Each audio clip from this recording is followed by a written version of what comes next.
Alright, so the next weapons that will go head-to-head in this video are the spear and the pickaxe, which is an interesting pairing because they're both very pointy weapons, for lack of a better term. But before we go into the normal part of the video, I never noticed before that okay, maybe not those, but pretty much every collectible here has like little dots around it, like little sparkles around it. Like, anyway, just interesting side tangent.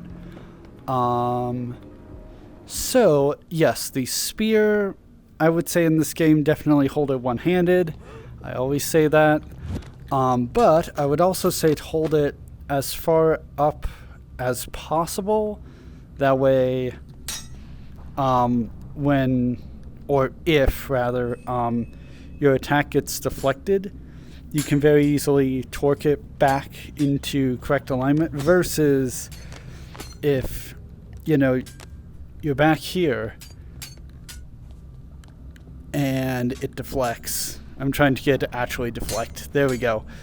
Then it goes up like that, and you have to work a lot harder to pull it back down. And the issue that spears have always had is once an enemy gets past this range and here, then there's not much you can do. You're kind of toast. So in Boneworks, since you have incredible wrist strength, it's easier to just hold it right here. Then, wait, you can't carry it in an inventory? That's interesting.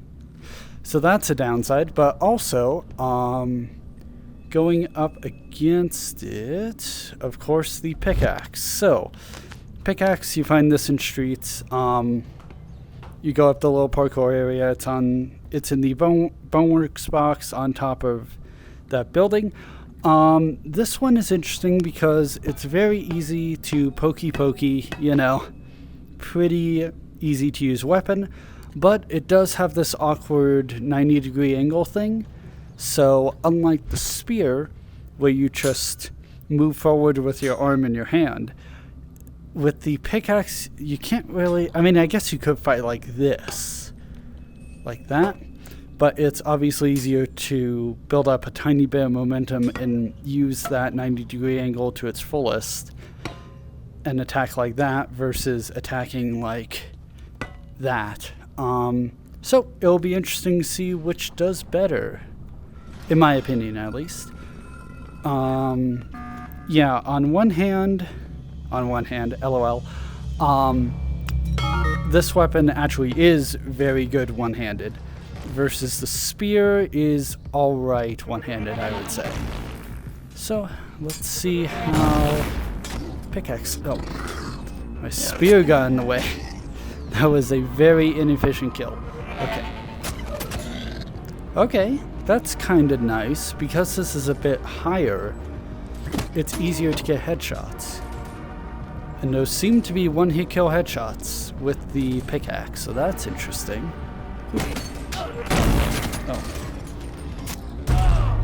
But in the heat of combat? I don't know.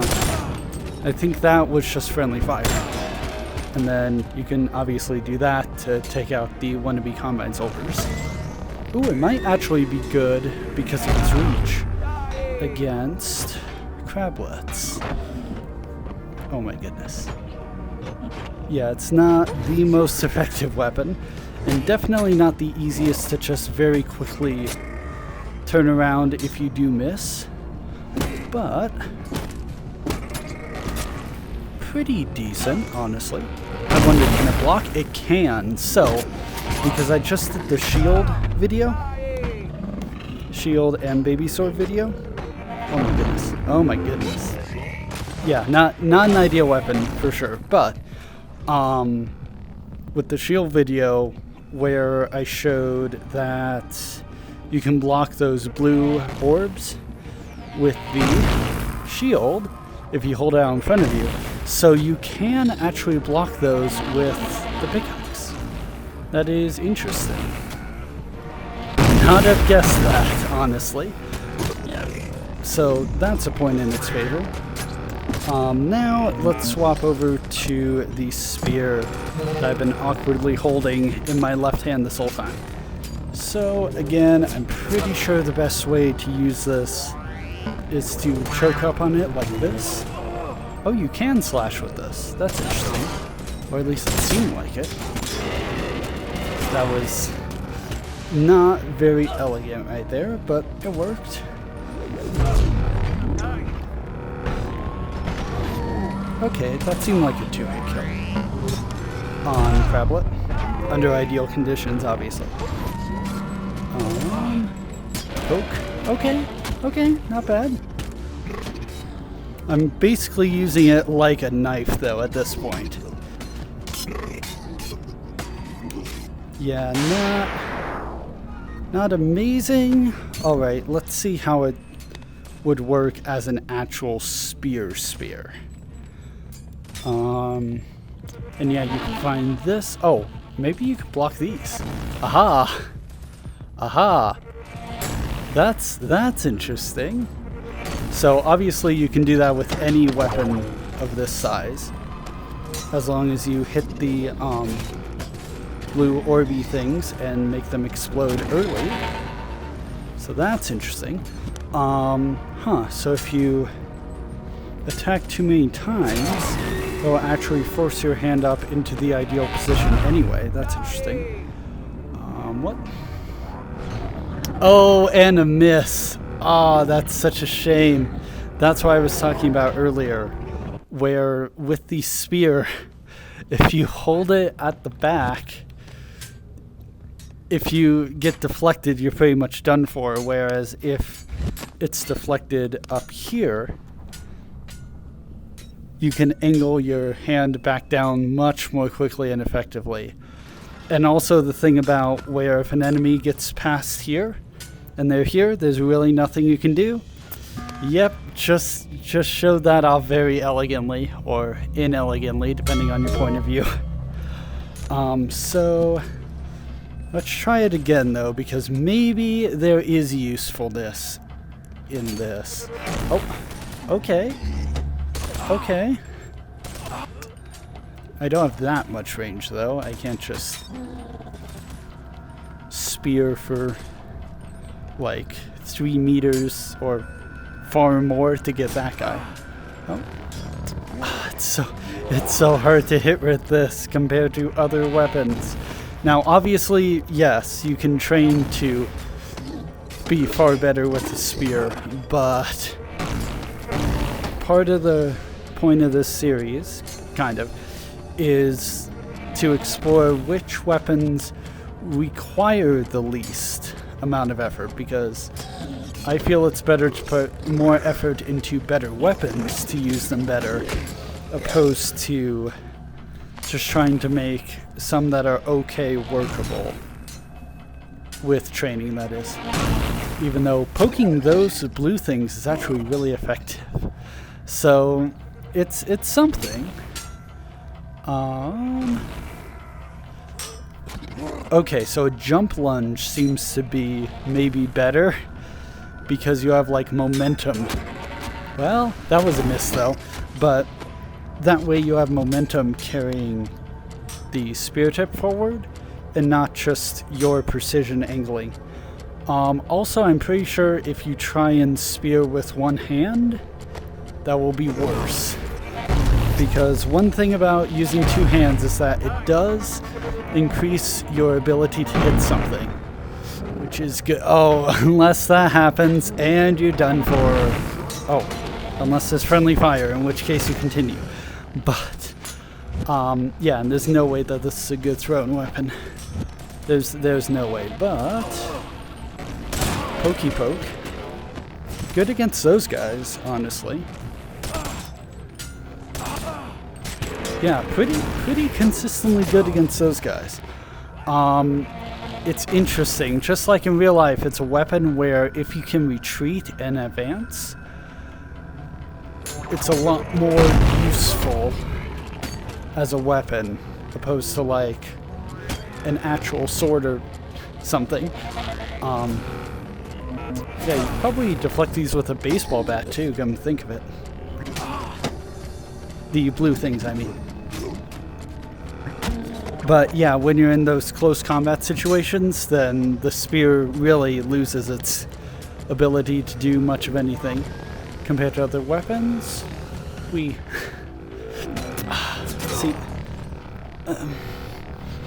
hitting moving targets on the ground is actually not easy at all with this, as you can see. And 2 misses, 1 hit, another miss, and that's that. Yeah, so I would say that the spear definitely has benefits if you can stay at range. The thing is, moving backwards in this game is very slow compared to moving forward or left or right. Yeah, I guess you could turn around, run, jump back, and then jump forward. Okay, let's try that. Give it benefit of the doubt. But yeah, Pickaxe, I would say Pickaxe is a decent option, especially in streets. It's a great weapon. Just maybe not in arena. It does allow you to get headshots more easily, but compared to other weapons, this awkward 90-degree angle offset thing makes it kind of not ideal as a weapon. Meanwhile, this massive offset makes this not ideal as a weapon. But I'm still probably going to give it Spear because of its really good ability at range. I say completely missing.